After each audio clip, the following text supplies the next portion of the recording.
आदाब, नमस्कार, good evening, सत श्रीकाल। एक बार फिर आप तमाम लोगों का स्वागत है क्राइम तक की कहानी के इस एपिसोड में। उम्मीद है पूरी फैमिली अच्छी होगी, अपना और अपनों का ख्याल रख रही होगी।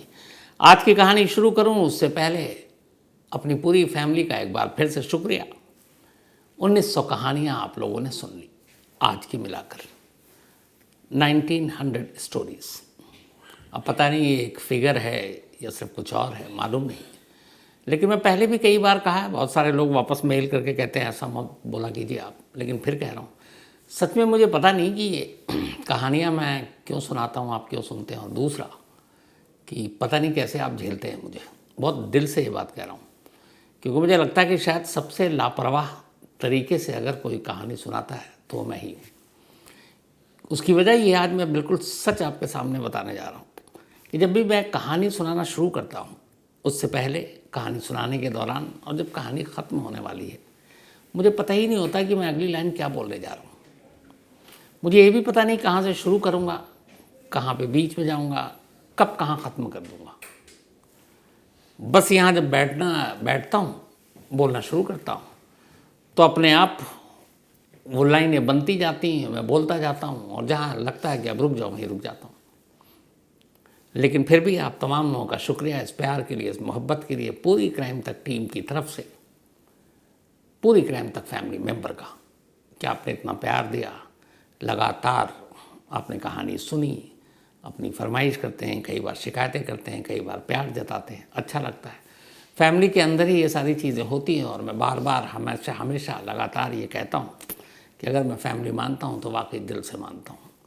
आप में से हर एक हमारी फैमिली है, वैसे ही ठीक जैसे हमारी अपनी फैमिली है। तो इसी नाते, और बहुत सारे रिश्ते भी बने, मैंने कहा कोई ऐसा रिश्ता नहीं है जो शायद न बना हो इस कहानी के ज़रिए। तो बड़ा खुशकिस्मत हूँ इस मामले में कि मैंने सारे रिश्ते यहाँ पर बनाए, उन्हें सहेज कर रखा हुआ है। थैंक यू सो मच, दिल से। अब आते हैं आज की कहानी के ऊपर। इत्तेफाक से दो कहानी इस वक्त एक साथ हमारे देश में चल रही थी, और दोनों बिल्कुल दो अलग अलग स्टेट में। एक केरल, जहाँ की कहानी सुनाई एक अफान नाम के 23 साल के लड़के की। उसे एक ही दिन में 6 कत्ल करना था। एक केरल से दूर कोलकाता, वहाँ एक डे फैमिली थी। उस डे फैमिली को भी एक ही दिन में 6 बार, मतलब 6 लोगों को मरना था। अफान की कहानी ये थी कि वो कर्ज में डूबा हुआ था, पर उसने मौत का तरीका अलग चुना। डे फैमिली की भी कहानी ये थी कि वो कर्ज में डूबे हुए थे, प्रॉब्लम थी, लेकिन वहाँ मौत का तरीका अलग था। लेकिन दोनों का मकसद एक था, और इसीलिए इन दोनों कहानियों को डिटेल में सुनाया। लेकिन कोलकाता के डे फैमिली में जिस 14 साल के बच्चे की जान बच गई, इसके बाद जो उसने वेस्ट बंगाल के जो commission for protection of child rights हैं, उनके सामने जो उसने बयान दिया, वो मतलब रोंगटे खड़े कर देने वाला बयान है। 14 साल का ये बच्चा प्रतीप, जो लगभग, जिसे 3 बार मारने की कोशिश की गई उसे एक रात में, और तीनों बार ऊपर वाले ने उसे बचाया। और उसके बाद उसने इस घर के उस हॉरर की कहानी 17 एंड 18 जब ये गुजरा है, उसकी जो कहानी सुनाई, जब ये अपने चाइल्ड राइट्स के एडवाइज़र और उनके साथ 2 और मेंबर जब वो कहानी सुन रहे थे, उनके भी रोंगटे खड़े हो गए थे। बट इस कहानी को आपके सामने रखूं उससे पहले एक बात ज़रूर कहना चाहूँगा, क्योंकि ये 2 केस स्टडी अपने आप में, केरल के अफान की, जिसमें उसने एक ही दिन में 5 कत्ल किए, बाद में उसकी अम्मी बच गई, वरना उसके हिसाब से 6, और ये डे फैमिली जो एक साथ 6 जान लेने के लिए निकला था। ये दोनों ही फाइनेंशियली कुछ प्रॉब्लम में थे, कर्ज में थे।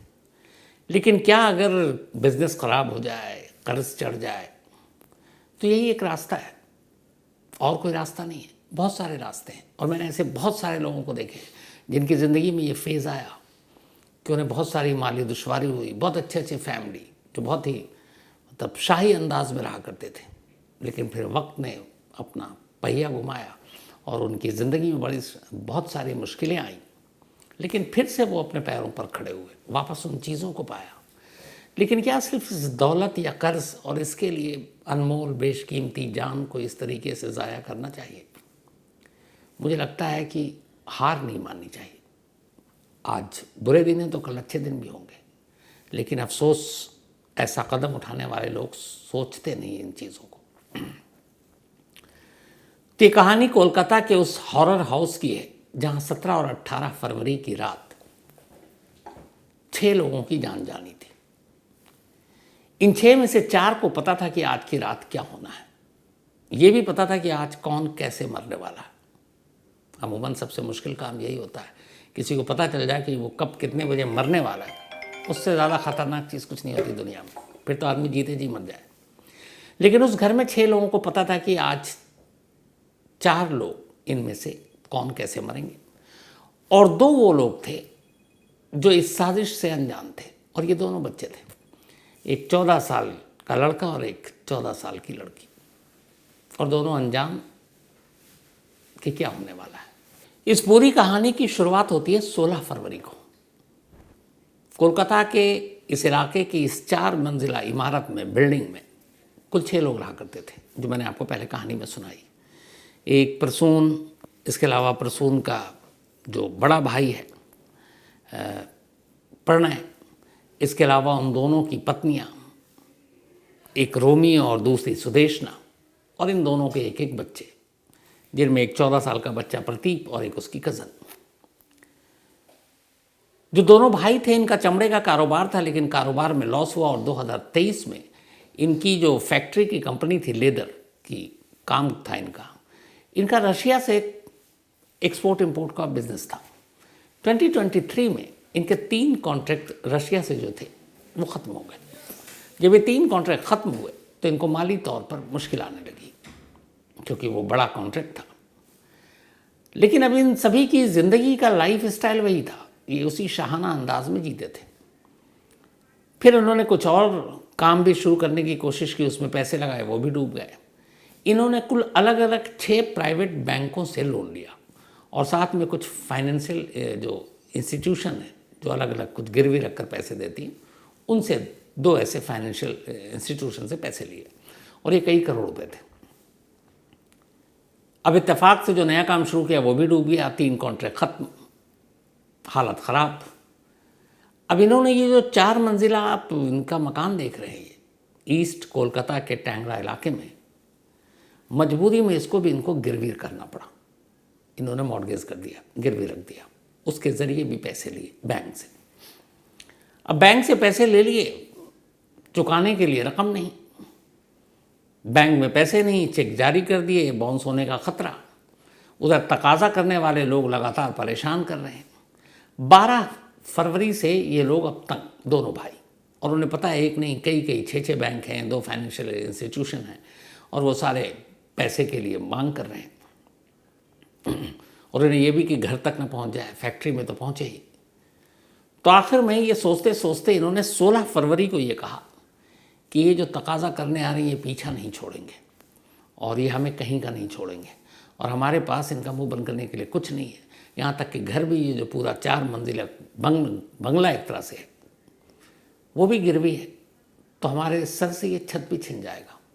अब ये 2 भाई इन चीज़ों को लेकर इतने डर गए कि उन्होंने कहा कि फिर क्या रास्ता। तो उन्होंने कहा कोई रास्ता नहीं बचा भाई, एक ही रास्ता बचा है। दोनों भाई ने तय किया ठीक है एक ही रास्ता बचा है। अब इन दोनों ने अपनी अपनी बीवियों से ये बात की 16 फरवरी की रात को। प्रणय और प्रसून ने अपनी पत्नी, प्रणय ने अपनी पत्नी रोमी से, प्रसून ने अपनी पत्नी सुदेशना से ये शेयर किया कि हमारी माली हालत बहुत ख़राब है, अब वापस हमारी वो सारी चीज़ें लौटेंगी नहीं, कर्ज बहुत ज़्यादा है, घर गिरवी है, सर से ये भी छत छिन जाएगी, तो हमारे ये दोनों बच्चे कहाँ जाएंगे, तुम लोग कहाँ जाओगी, और जो बेइज्जती है वो अलग। इससे अच्छा है क्यों ना हम लोग एक आखिरी कदम उठाते हैं। दोनों पत्नियां अपने पति के सपोर्ट में खड़ी हो गईं। उन्होंने कहा आप जैसा कहें। अब इत्तेफाक से ये चारों तैयार, लेकिन घर में मौजूद 2 और, एक 14 साल का प्रतीप और उसकी एक कज़न प्रणय की बेटी, वो भी लगभग 13 साल की, उन दोनों से ये बात छुपा कर रखी गई। लेकिन 16 फरवरी को जब ये दोनों भाई अपनी अपनी बीवियों से बात कर रहे थे, तब बराबर के कमरे में प्रतीप बैठा हुआ था। उन्हें लगा प्रतीप सो चुका है, लेकिन वो जाग रहा था और उसने ये सारी बात सुन ली। उसने ये भी सुन लिया कि ये पूरा परिवार मरने जा रहा है और उसमें वो और उसकी कज़न भी शामिल है। जैसे ही उसने ये सुना, पहले तो उसे अफसोस हुआ, फिर लगा कि नहीं, पापा मम्मी ऐसा कुछ नहीं करेंगे, कम से कम हम बच्चों के साथ तो नहीं करेंगे। तो उसे लगा कि चलो ये वहम हो सकता है, उसने कुछ नहीं कहा। अब 17 फरवरी की रात आ गई। अच्छा, जब 16 तारीख को ये बात हुई तो हुआ कि कैसे, तरीका क्या होगा। तो उन्होंने कहा खीर में कुछ नींद की गोलियां मिलाएंगे और पूरी फैमिली खाएगी। उससे पहले ही हुआ कि और कोई तरीका, तो फिर ये हुआ कि 4 मंजिला ये इमारत थी तो चौथे मंजिल के छत पर जाकर कूद जाए। लेकिन फिर हुआ कि नहीं, वो प्लान काम नहीं करेगा, क्या पता चोट लगे, कोई बच जाए। तो आखिर में पूरे चारों मियाँ बीवी ने मिलकर इसी खीर वाले आइडिया पे लास्ट मोहर लगा दी। अब 17 फरवरी की रात आई, खीर बनी, सभी ने खाया, उसमें मिला दी थी नींद की दवा। लेकिन उस लड़की ने खाने से मना कर दिया, जो प्रणय की बेटी थी। जब मना किया तो कमरे में फिर प्रणय खुद गए और उसने कहा खाना पड़ेगा, उसने कहा नहीं। इस दौरान में ये जो प्रतीप था, इसे सारी बातें पता थी, लेकिन उसे लगा पापा मम्मी ऐसा नहीं कर सकते और वो इस बात से अनजान। उधर प्रणय ने जबरन उसके मुंह में वो खीर डाली और पूरा खिला दिया। इसीलिए उसके चेहरे पर, सीने पर, पीठ पर, लिप्स पर खरोच के निशान थे, क्योंकि वो जबरन खिला रहा था। इधर प्रतीप ये सब कुछ सुनने के बाद अब भी भरोसा कर रहा है कि उसके पेरेंट्स ऐसा नहीं करेंगे, और उसने वो खीर खा लिया। जब देखा उसके मम्मी पापा भी खा रहे हैं, खा लिया। लेकिन इत्तेफाक की बात यह है कि उस कज़न को छोड़कर बाकी इन 5 पर उस खीर का असर ही नहीं हुआ। थोड़ी देर बीता, सब नॉर्मल। अब दोनों भाइयों को लगा कि ये गड़बड़ है, खीर का तो कुछ असर नहीं हो रहा है। उन्होंने प्रतीप से भी पूछा कि तुम ठीक ठाक हो, उसने बोला हाँ। अब उन्हें लगा ये क्या है। इधर फिर प्रतीप ने कहा मुझे नींद आ रही, मैं सोने जा रहा हूँ। दोनों को लगा कि शायद इसका कुछ असर हो रहा है, वो अपने रूम में चला गया। अब इधर इन चारों को ये हो रहा है कि किसी पे कुछ असर नहीं हो रहा है, तो लगा ये प्लान फ्लॉप। तो फिर प्रणय और प्रसून ने ये तय किया कि ऐसा ना हो कि असर ही ना हो।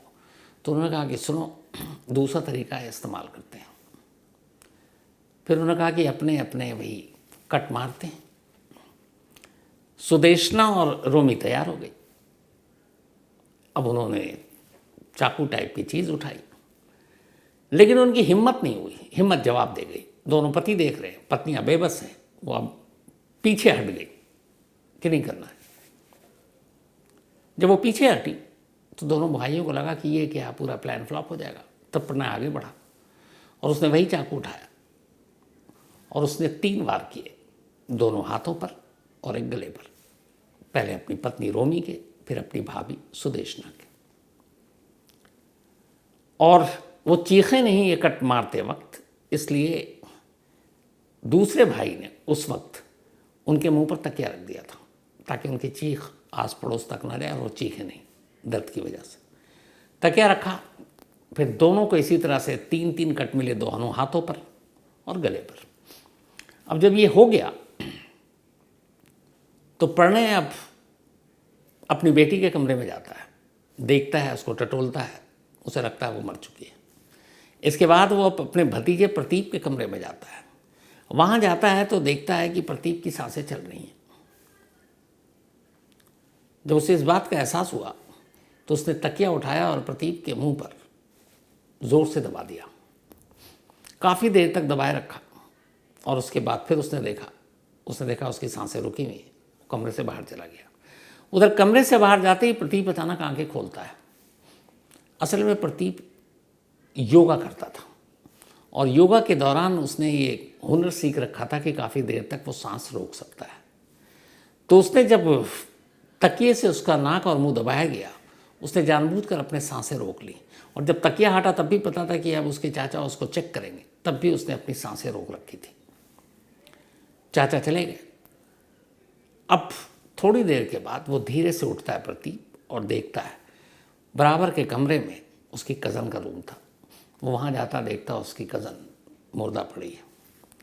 दूसरे रूम में जाता है तो देखता है कि उसकी मम्मी और चाची दोनों खून से लथपथ हैं और दोनों मर चुकी हैं।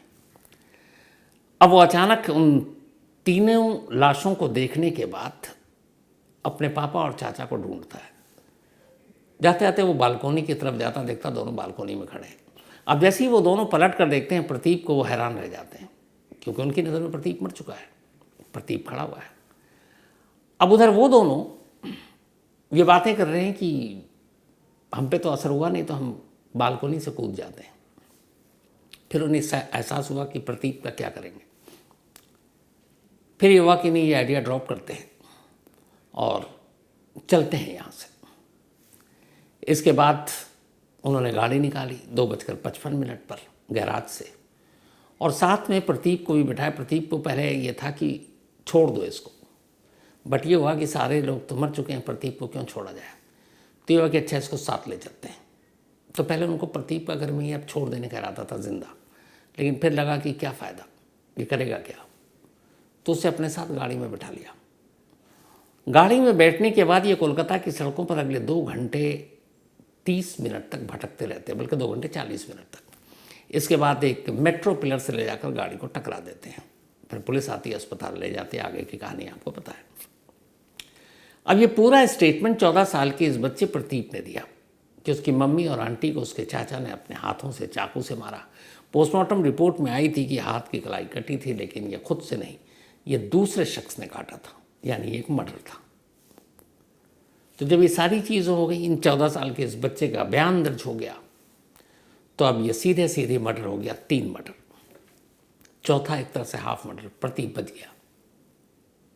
तीनों हॉस्पिटल में। अभी तक पुलिस उनको अरेस्ट नहीं कर पाई है, क्योंकि हालत नाजुक है। लेकिन इस 14 साल के बच्चे की हालत अब दूसरी हो गई है। जो प्रतीप बच गया है सिर्फ अपने योगा के हुनर से, वरना ये भी 3 की जगह 4 लाशों में एक होता। 18 तारीख की रात का ये वाक़या है। 19 तारीख की सुबह सी लोग हॉस्पिटल में है। आज 1 मार्च है, यानी लगभग 10 दिन हो चुके हैं। 28 का महीना था ये। दोनों भाइयों को और प्रतीप को देखने के लिए इनकी दोनों तरफ से कोई भी फैमिली का एक मेंबर हॉस्पिटल नहीं गया। मतलब चाहे प्रसून हो या फिर प्रणय हो, उनकी फैमिली की तरफ से, चाहे सुदेशना और रोमी हो, इन दोनों की पत्नियां, उनकी फैमिली की तरफ से कोई भी अभी तक ना आगे आया, ना पुलिस की किसी भी इन्वेस्टिगेशन में वो हेल्प कर रहे हैं। और पुलिस के सामने अब दिक्कत ये है कि इस 14 साल के बच्चे प्रतीप का क्या करें। वजह ये कि वो तो विक्टिम है, गुनहगार तो है नहीं, और होता भी तो 14 माइनर था, लेकिन वो है ही नहीं, वो तो बच गया किसी तरह से, वरना वो मर चुका होता। अब इस बच्चे को कहाँ रखें, किसको सौंपें। माँ चाची सब मर चुकी हैं, चाचा और पिता अब वो जेल जाने वाले हैं। जेल में उस बच्चे को ले नहीं जा सकते, मकान गिरवी है, बाकी सारी चीज़ें अस्त व्यस्त हैं। तो अब इस बच्चे का पालनहार कौन होगा। और कोलकाता पुलिस इसको लेकर कुछ और रिश्तेदारों से अभी भी बात कर रही है। उधर डॉक्टर कह रहे हैं कि इस बच्चे को इस वक्त ट्रीटमेंट की ज़रूरत है, वो बहुत डरा हुआ है, सहमा हुआ है, उसकी दिमाग पे असर पड़ा है। तो एक तो उसको अच्छी परवरिश की ज़रूरत है, और जब तक कोई फैमिली का क्लोज नहीं होगा तब तक शायद उस बच्चे के दिमाग से ये सारी बातें निकाली नहीं जा सकती। लेकिन वो क्लोज कौन रिश्तेदार। पुलिस कोशिश कर रही है कि प्रतीप की मम्मी के साइड से कोई ऐसा रिश्तेदार आगे आए और उसे अपने साथ ले जाए। अगर कोई नहीं आता है तो फिर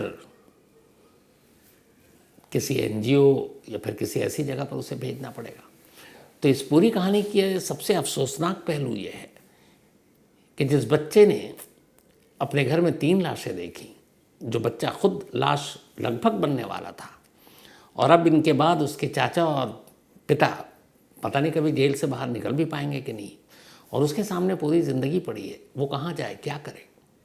और बाप चाचा ने शायद ऐसी हालत कर दी कि अब इसमें कानूनी पहलू भी है कि वो सब कुछ गिरवी है, तो उसमें उस बच्चे को कुछ मिलेगा कि नहीं मिलेगा, बैंक का क्लॉज क्या कहता है, टर्म्स एंड कंडीशन क्या है, बहुत सारी चीज़ें।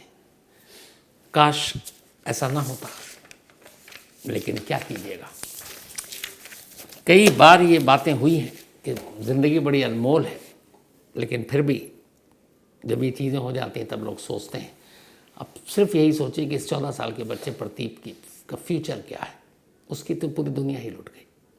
तो इस अफसोसनाक कहानी में इतना ही, लेकिन कल से 2 चीज़ें हैं। कल एक तो पहला रमज़ान, पहला रोज़ा, तो क्राइम तक फैमिली मेम्बर को हैप्पी रमज़ान, रमज़ान मुबारक हो। और रोज़े की शुरुआत है कल अगले 30 दिनों तक। तो ये रमज़ान अच्छा गुजरे, हालांकि आजकल मौसम तो ठीक है, तो आप सभी को मुबारक। और दूसरा, कल पहला रोज़ा और कल इंडिया और न्यूजीलैंड का मैच,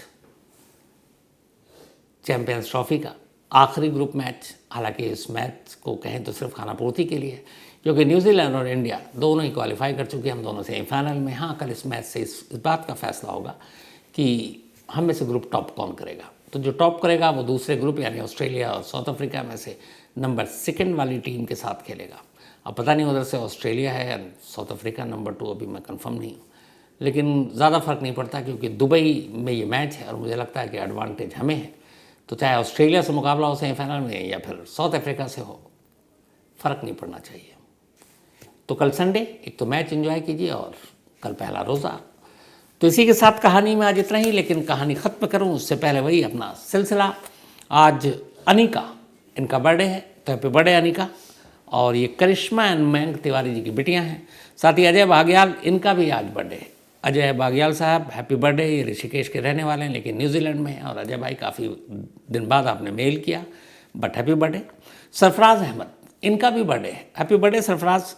बट इनके साथ एक अजीब दिक्कत है ये कि ये पैदा हुए थे 29 फ़रवरी को, यानी जब लीप ईयर 4 साल में एक बार 29 फरवरी आते, और बाकी 3 साल तो होता नहीं। तो इनका बर्थडे पड़ जाएगा अपने आप ऑटोमेटिकली 1 मार्च को। आज 1 मार्च है, लेकिन इसी बहाने आपको हमेशा याद रहेगा कि आप 29 फरवरी को पैदा हुए। शानदार डेट, कैलेंडर तक में हर बार 29 फरवरी देखने को नहीं मिलता, तो आप बेस्ट डे पैदा हुए हैं। Happy birthday Sarfaraz. और ये भेजा इनकी वाइफ ने है, लेकिन उन्होंने अपना नाम ही नहीं लिखा, बट कोई बात नहीं।